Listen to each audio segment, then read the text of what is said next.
পটলের দলমা, পটল চিংড়ি, পটলের আপনারা অনেক রকমই রেসিপি খেয়েছেন। আজকে একবার দুধ পটল খেয়ে দেখুন। হাই এভরিওয়ান, আমি Salma from delicious Bong dish. আজ আমি আপনাদের দুধ পটল বানিয়ে দেখাবো। দুধ পটল বানানোর জন্য আমি এখানে 400 গ্রাম পটলের খোসা ছাড়িয়ে কেটে ধুয়ে পরিষ্কার করে রেখেছি। এইদিকে একটা মশলা বানিয়ে নেব। দুটো মিডিয়াম সাইজের পেঁয়াজ কুচি, একটা মিডিয়াম সাইজের টমেটো আর দুটো শুকনো লঙ্কার মিহি পেস্ট বানিয়ে নেব। এইদিকে কড়াইতে সাদা তেল দিয়ে দিলাম। তেলটা একটু গরম করে নিয়ে একটা তেজপাতা, দুটো ফাটানো এলাচ, 3টি লবঙ্গ, 1 টুকরো দারুচিনি, 1 টেবিল চামচ আদা রসুন বাটা দিয়ে একটু নাড়াচাড়া করে নিলাম।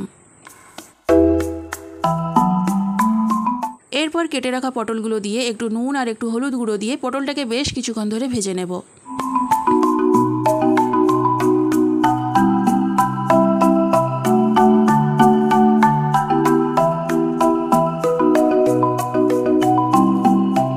পটলটা বেশ ভাজা ভাজা হয়ে এলে পেঁয়াজ, টমেটো, শুকনো লঙ্কার পেস্টটা দিয়ে দেব।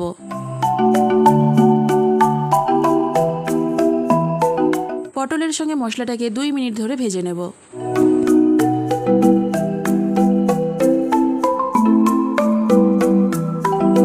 পটল মশলাটা ভাজা হয়ে গেলে কিছু গুঁড়ো মশলা দিয়ে দেব।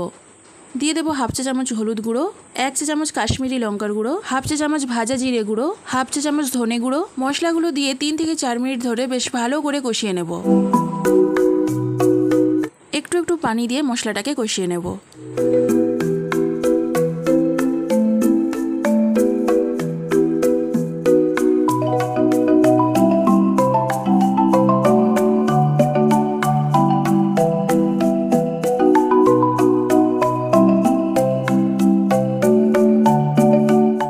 মশলা খুব ভালো করে কষানো হয়ে গেছে। দিয়ে দেবো 1 কাপ দুধ। যেহেতু এটা দুধ পটল তাই দুধ দিয়েই রান্না করব।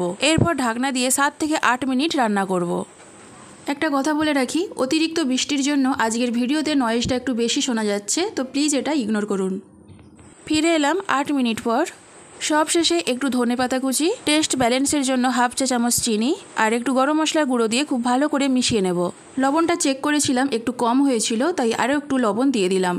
কিছুক্ষণ নাড়াচাড়া করে নিয়ে ঢাকনা দিয়ে কিছুক্ষণের জন্য রেস্টে রেখে দেব।